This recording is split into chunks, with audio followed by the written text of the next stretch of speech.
So if you ignore the buying power of your buyers, right, the power of your buyers, if your buyers are so powerful Yeah, no, that they're that going to be able is- to squeeze your price every time, Yeah. you're ignoring the buyer power, Yeah. right? Good, so that's one of them, ignoring buyer power. What's another pitfall? Quality suffers. Say again? When the quality. Quality suffers, okay, but why would that matter, No one's going to want to buy it. right? So that's on the demand side, but what about in terms of your competition? Well, it Right. depends. So quality Cost suffers, yes. If quality suffers so bad that it no longer satisfies a customer need, then no customer will buy it, right? But also, if quality suffers vis-a-vis a competitor that offers the same product, right, they're going to go to the competitor. Because to some degree, right, if you differentiate yourself by saying, hey, they're the regular offering, we're the cheap offering, they're the regular price, we're the sale price. Well, guess what? If your product is so bad and the competitor isn't really that much less bad than you, people will still go to your competitor. Or you come in the same perspective of prices being more expensive, right? Okay. The Go same on. thing. So common pitfalls and cost focus when things are expensive is that people are not going to go buy it. Right. So if but you're now just looking at the buyer side, right? What about on the competitor side and on the supplier Well, on the side? supply side, maybe you just cannot possibly negotiate prices low enough. Yeah. You just assume you can, and they just won't sell it to you. Yeah, that's it. There are certain things that you have to do. Period. If your cost will go so low at some point, if you're trying to sell something that for which the supply is already free, you're not going to be able to get that cost any lower. So you can sell things that are free, and I've done that. Right? We've all done things selling things Also, that are I free. thought that it was sensitive to I guess it's very sensitive to market changes. Okay. And also it's easier to imitate. So and market, then so you good. lose the market share Good, overall. exactly. So that's exactly what a competitor, what we would say talk about in terms of competitive position, right? So- So if you have this fantastic way to save Except money, with and everyone else does the same thing, oops. Except with Test X, if a patent, you Right. can't do the same thing. So Uh-huh. at least they have an So so if you're right, so a pitfall would be ignoring the ability to protect your intellectual property, right? Okay. Because if you do something, say, hey, we've got a cheap way to do it, and everyone else does the same thing next year, that's it. You haven't really created a sustainable advantage. unless you can figure out you can figure out the ingredients, but not the technology, like not the form. That's of right. it You just need together. some sort of barrier to limitation, right? And if Okay. the barrier to limitation is the complexity of the product, or a law, or whatever it may be, as long as there's a barrier, there's a barrier. If you ignore the barriers, then someone else is going to do it, right? If there's no barrier. Good. Let's take a break for about 5 or 10 minutes, and we're going to talk about Husky. And yeah. So it's 3:07. We'll reconvene at like 3:15. Just a quick stretch break if we can. Let's see this.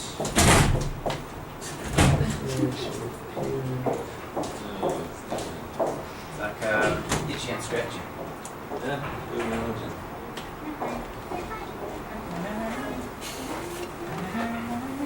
So, Professor, what did you sell that was free? Say again? What did you sell that was free? So I have to tell the whole story from the beginning. So my friend is worked for the JCC, and she ran a PASOP program, and she needed some guidance for it. And someone said, hey, why don't you call Maxwell House? They give away free guidance. So she called up Maxwell House. Maxwell House says, listen, we don't do that, but here's a wholesaler who usually works with retailers. And so she calls the wholesaler. The wholesaler says, yep, I totally got these Haggadas for you. Not a problem. I'll give them to you for your program with JCC on one condition. You just take all of them. She goes, okay, great, that's fine. Showed up home at her apartment building that day, and the doorman said, you're in trouble. Because she needed 300 Haggadas, and she got 10,000. 3,000. my god. 3,000 I Haggadas. thought you were going to say 10,000. Not I heard good. a similar story to this one. Yeah, 10,000, that's a lot. 3,000 is still plenty. So after she gave them away to every friend she knows who please take this to your family and run a Haggada Seder, she was still left with 2,500. She came to me, she was going to sell these on eBay. So I built a business selling free Maxwell House Haggadas on eBay. Now, they're free. Why would somebody do it? And the answer is, well, they're free if you walk into the supermarket, in northern New Jersey. But if you're in Tuscaloosa, Alabama, and you want to run a Seder, where are you going to walk? Sweet So, home $1. Alabama. right, $1 a piece. And not just $1 a piece, but what was the value I was providing to them? Like, these are people now who can have a Haggadah delivered to them, the comfort of them by sitting, or just click, click, click. So even if you are in northern New Jersey, I mean, you don't have to go to the store. I sold a couple thousand. I mean, I split the profits with her, and I had to do commissions to eBay, but it took me a couple of years, right? So Do you still have any left? Where'd you house them? I'm left in the closet. Yeah, where did they go?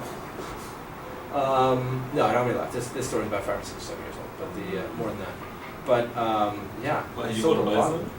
Yes, I'm actually looking to know.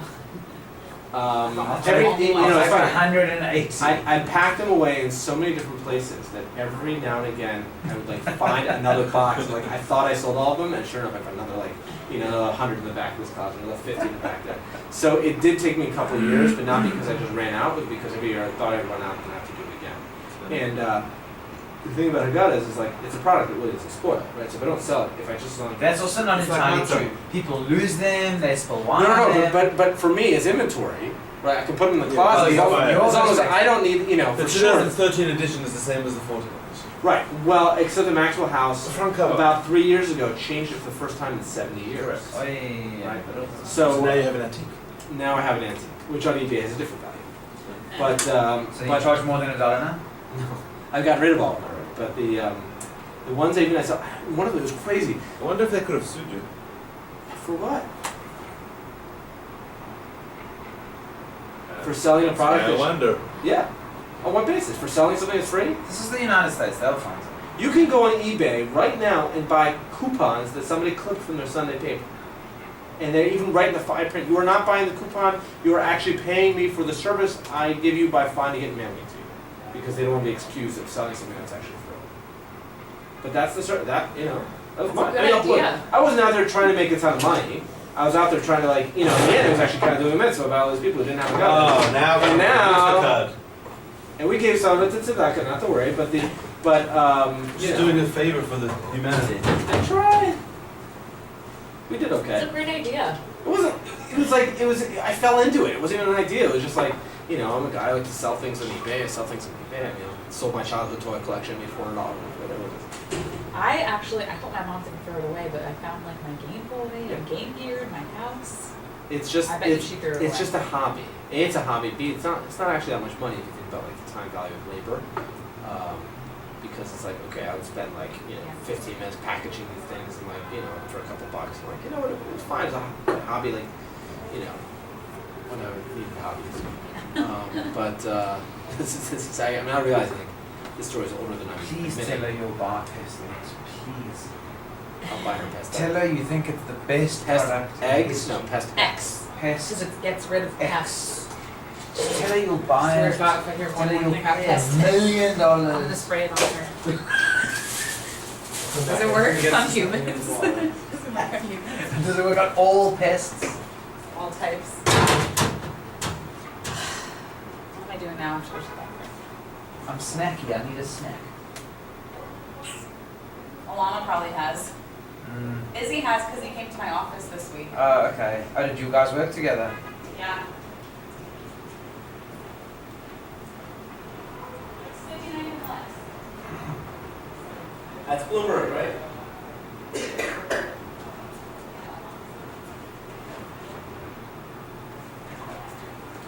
So I had a very good session with my executive coach this week. Oh yeah? You have executive coach? Yeah, did you not know that part of our program they give us executive coach? I did not know that. Yeah. So we have, So who and how and what's the... his name is Harvey Resnick. Okay. Good. Executive coach. Anyway. And I decided based on my preference that having learnt about strategy and the thought process that's involved, and because it's so kind of, I won't say comprehensive, but integrative, it's really something that I would like to consider as a career prospect. Yeah. Because it's very much, yes, there are models and things, but it's very much being able to follow pure common sense in the face of a tornado. There's a great book that, honestly, the title is better than the content. The title is called The Knowing Doing Gap, which is why is it that there are times we know what we're supposed to do and we still don't do it? The reason it's not as good as the title is because the content is mainly geared toward why is it that organizations don't do when we know what they should be doing, and unfortunately the content's less satisfying to do things because we write up plans and think we're doing something. No, you have to But there is a sense of saying, like, what are all the things that you know you're supposed to do, you don't do? Like, giving to tzedakah, or exercising, or Yeah. like going on a diet. Like, it's an endless list, you know, Or we'll take another example, people who smoke. Yeah. Like, they are addicted, but they could stop, but they just don't. Doctors. Exactly. Doctors. Yeah, doctors who smoke, right? Or Yes. pulmonologists who smoke. Yeah. So, and that at least you can blame on some sort of biochemical issue. But at the organizational level, it's like there's only so far you can get by blaming incompetent CEOs, which we have plenty of, right? People say like, why is it that we know what we're supposed to do and we still can't do it? And what are we doing tomorrow? Next, Okay. in about 3 or 4 minutes. You got a snack? Cool. Do you want this? This is a little old. I'll see what he's here. Where did you go?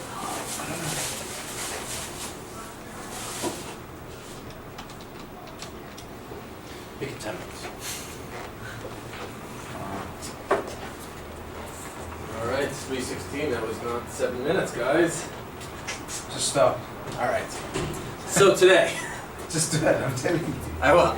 So where we're going to resume now, let's talk about why has Husky been so successful until now. Right. So everything we were saying up until this point, you just thought I would Go, I told you already. is remember I said at the very beginning it makes 2 presumptions. One is that they were successful up until this point, and the other is that things started going wrong. And then we're going to dig into exactly, is Husky product worth the price? What has caused the problem and how should they respond? So we give the very basic question, why is a company successful? We've asked this before, but if you can remember the specific paradigm that we put up for this chart, then you'll be able to get this answer. Why is a company successful? What makes a successful company different from somebody else, be it themselves at a different point in time, be it others in the industry, whatever the case I may be. feel like you want us to say either they're differentiated, or they're a cost leader, Okay, so that's one element of it. or niche focus. That's one element of it. But why would, let's say, a Goldman Sachs be very successful and McDonald's be struggling? So some of it has to do with Industry, it depends on the industry. Right. Right, and we covered this before. We said, to some degree, company performance is a function of the macroeconomy. Sometimes it's a function of your industry, right? Sometimes a function of strategy. Exactly what you were saying, but I want to take it back a step and say it's not just about the strategy, right? There are companies that are tremendously successful with awful strategies. Why? Because they were in the right place at the right time, right? Or they went into dumb luck, right? And dumb luck can also mean companies like Microsoft, right? Which has such a strong patent position, such a strong revenue position, that it sort of doesn't matter if they bungle up their strategy because they got so much money that it doesn't matter. Right? And then finally, at the very bottom, what we had before was sort of activities within the organization, right? And I want to change that labeling from what we saw previously to really focus on operational effectiveness, right? What makes a company successful? For sure, one that's more operational effectively than somebody else is going to be more successful. But if you want to look sort of at the more macro level and say, what is it that causes this company to be successful or not success? Each of these layers is going to cause a degree of success and not success. So when we ask the question, okay, Husky, what causes Husky to be successful? What has caused them to be successful, right? What might your answer be looking at this? I think position within the industry. Right, position within an industry for sure, right? But the economy also is like a $3 billion industry. Exactly. So if you look at the recent performance, this is Exhibit 5, and I apologize that what looks as this bright lemon yellow here is this like really hard to see olive on the screen here. If you just look at return on equity, right? They had some great years, some down years, and some great years It's again. the best of times. The worst of times, and then the best of times again. What might this tell you, right? If you knew nothing about what you took about this class, I'd say, hey, we had a company that did great for a couple years, and did poorly for a couple years, and then did great for a couple years. Right? Could be competition, could be what else? Right? What would you say about competition? Competition would say, that there's usually competition increase would be that it would stay down. Right? But it didn't. It didn't.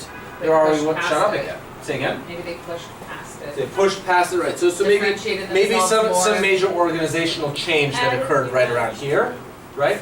But why else? Why else can a company do well and then poorly and do well again, and poorly and well again? Cycles. It's just simply a simple cyclicality, right?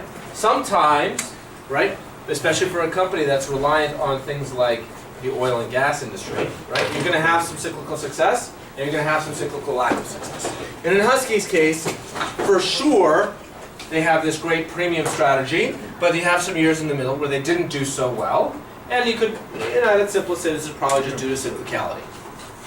And here they are again, it's now 1996, and even though they've had revenues, $100 to $150 million for a couple of years, and all of a sudden in a span of 4 years they shoot up to $600 million, really just doing very well, very abruptly. The fact of the matter is that's slowing down very quickly, cum 1996. By the way, one of the points of feedback that I've gotten in previous semesters, why do you use cases that aren't so recent? The answer is because they're still true. So, forget the fact it's 1996, it could be 2016, it's the same story.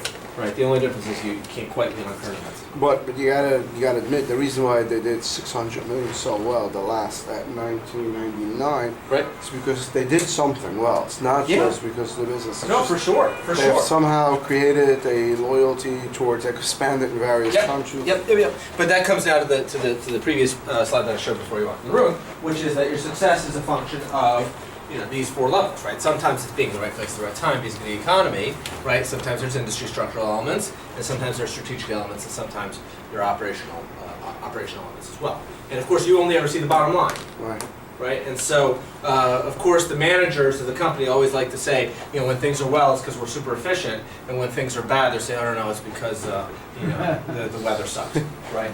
And it may even be true. But it's just comical how much let us say that, right?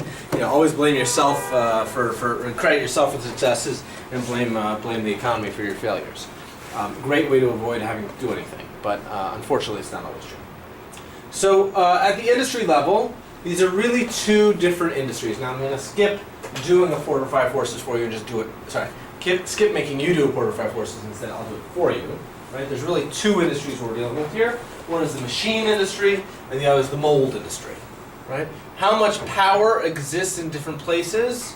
Largely, your customers are very powerful, both on the machines and the mold side. Your competition is very high because it's a very fragmented industry. There's very low switching costs. Right? You go to one machine, you go to a different machine. It really doesn't matter as long as you get your kind of setup done right. And then on the supply side, there's some aspect of it which is commodity, and the commodity folks don't have much power over you, but there's also some specialization that you rely on. And then finally, on the barriers to entry, that's really the only thing that's different between the molds and the machines, is the machines you really need a lot of specialized equipment. The molds, you can have mom and pop shops, or literally mom and pop sitting there going, I'm going to make a plastic mold, that you can now use to make your stuff. But this is where they're operating. So these are really 2 different industries, as I said here. These have different industry, different dynamics, different industry analyses that I've just done for you sort of on the quick side. They both have some pretty unattractive features. Powerful customers, high rivalry. What does this suggest to you? Yeah, you're not going to make a lot of money, right? When your customers are powerful and you've got a lot of rivals, right, all competing for price, you're not going to do well. But there are lots of niches, right? Because it's very differentiated. You have different types, different types of production processes, different geographies, right? These are machines that are big enough that are going to make it so that if you're located one place versus another, that's actually going to affect your pricing, right? This is not, as opposed to, making a smaller consumer product that, really doesn't matter what you want. Large number of different product classes, as you said before, and a fast pace of technological change, right? There's a lot of change that we haven't reached a point of equilibrium that says, okay, now we know who all the profitable players are. As long as you're making some new technology, you can kind of consistently capture a premium. And by the way, Husky is pretty aggressive at spending on technology, as well. But in short, one could describe this as being a low mean and high variance industry, right? So there's a lot of niches, there's no dominant players, but you could do very well. So what this means is if we come to this chart, which we've seen before, right, what would we normally describe, let's say Husky being? Where would Husky be in this chart? On the left, right? They're a niche player. And who's on the dominating industry side? No.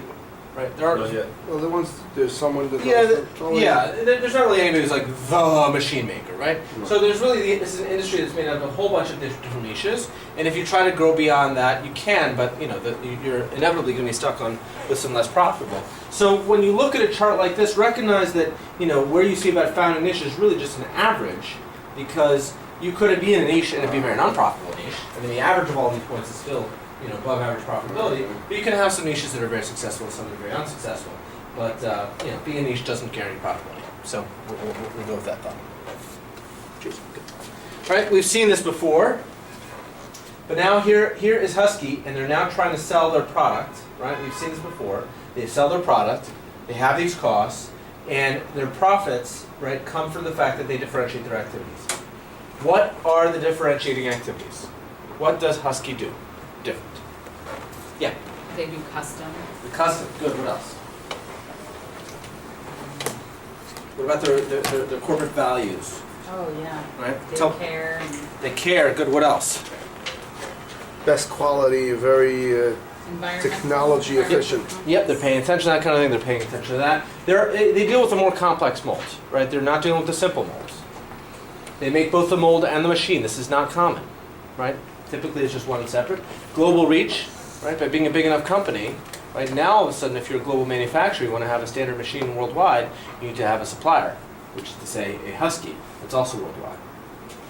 The way they configure their sales and service, right? And this is for a niche. Is this for a niche that cares about having machines that have high uptime? No. Other way around, right?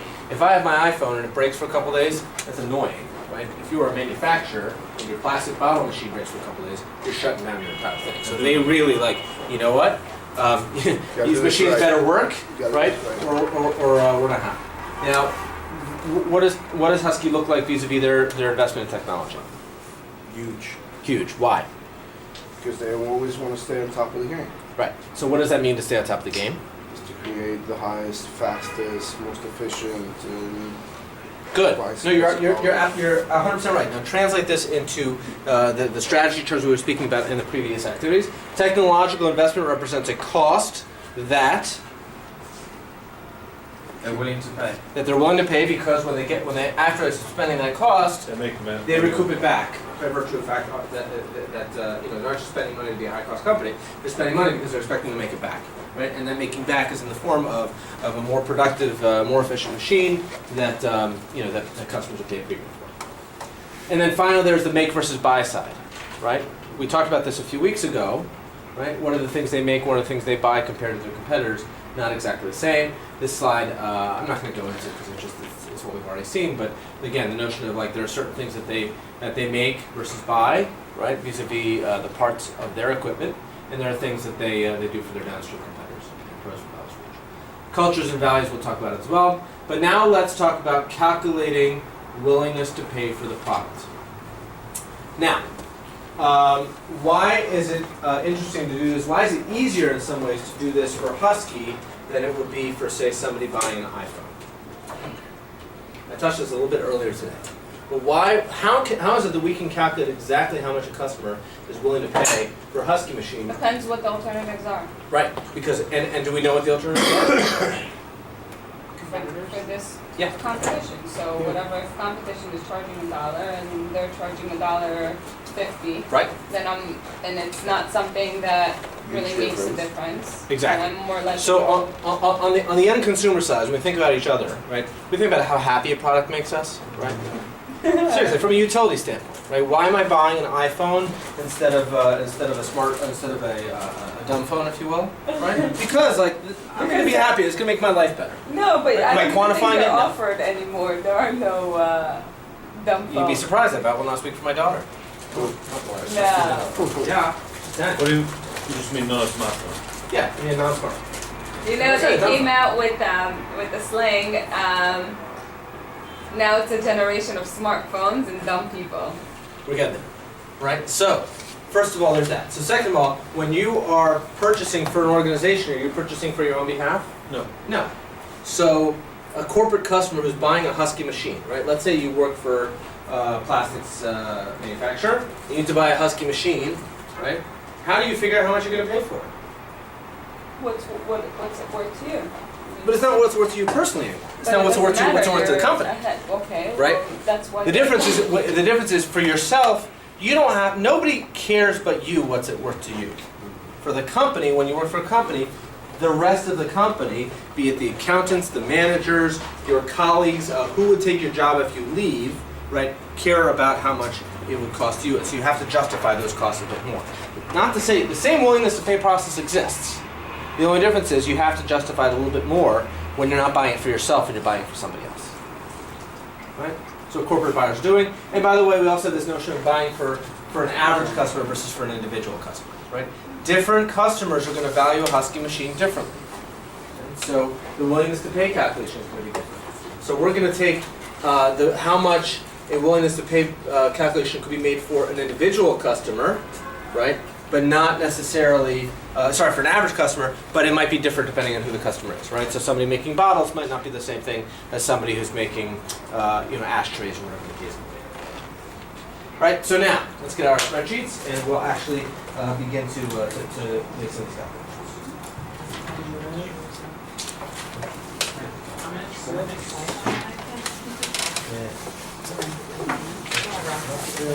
Okay, so first we're gonna keep our spreadsheets simple. They'll get more complicated later, but we're gonna start with the simple just to kind of get everyone on the same page, right? Before we get into that, just a quick calculation. Net present value. Have you guys covered this in other classes? You definitely should have. But do you want me to cover it again from my perspective, or I'm not going to tell you anything different. I just want to. Your perspective is good, right? It's a different perspective, right? First of all, basic idea. Right. Say again. I said, do you have an easier way to do it in Excel? Yeah. Well, it's funny because in a sense, it's really just the concept is way more important than the calculation. But the calculation is necessary. I did this in Excel, but it would take me all a minute to show you how to do it.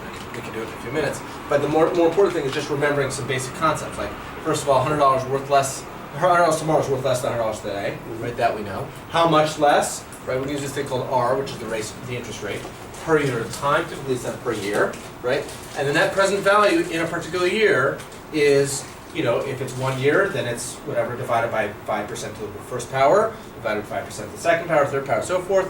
But the funny thing is, if you add it up over time, it actually, the terminal amount happens to be a convenient number, which is x over r. So which is to say, right, if you have something that's going to return $100 in year 1, how much is it be worth in year 2? In this case, I put a 20% discount, it's going to be worth $80. In year 3, it's going to be worth $64, and so on and so forth. As I add that up, cumulatively, I'm going to end up with $600, which is the same as $100 for that first year, plus 100 divided by 20%, which is $500, right? So that's how I ended up with $600. You can see I asymptotically end up there after enough period of time. Now, why 20% versus 40%, 30%? That's seemingly arbitrary. But the nice thing about putting it in is if you build your model and you tweak your discount rate, you can see how much something is actually worth. Before we get to the discount rate, let's first calculate. I have handouts here. The idea was supposed to be she was going to have two different handouts, but she put them one front to back to the other. So just pay attention only one side of it for you. So we'll take this and hand it around. Here are the facts that are taken from the case on page 4 and page 8. Right? And what I've done for you that real life won't do for you is I've already picked only the numbers you need, right? In real life, there will be plenty of numbers you don't need that are shoved in your face, and there will be plenty of numbers that you don't need, that you do need that you can't get. But here, these are exactly the numbers you're going to need to use to answer the following questions. Now, in the lower right-hand corner, you'll see the number 1 as opposed to the number 2, right? Page 1, page 2. We're going to focus on page 1. So the way I have this set up is facts here, and then the questions, and then that's for the thin wall system, and then we'll do a PET system a little bit later on. So here are the facts, right? 20 hours a day, 365 days a year, 2.5 shifts. Now you don't need to know, but it's 365 days. 16 containers per cycle. I think this is for a margarine container. Resin costs this much per kilo. How much would it be for Husky versus a competitor? How much would it be for Husky versus a competitor? Both in terms of seconds per cycle, grams of resin, and cost per system. And here are the questions that I want you to work on. So first work on them as an individual, and then if you kind of need, I'm happy to walk around and help. And then maybe you can partner with the person next to you. Here are the questions. Question number 1. How many containers a year does Husky make? How many, and 1A, if you will. How many containers a year does a competitor make? Right. Now when I say do they make, you have to pick a unit. So let's say per machine. Right? You buy a Husky machine, comes in a zone, and you buy a competitor machine. Then, what's the difference in the capital cost accounting for productivity? Because at its surface, you would say, wait a second, a Husky system's $400,000, a competitor system's $350,000. shouldn't we just buy the competitor system, right? It's cheaper. And the Husky person will say, wait a second here. You might think it's a $400,000, but there's all this other savings you're going to make. But you got to be able to articulate what that is. When I say articulate, count it. So, go. Let's take a few minutes to do this on your own and figure it out.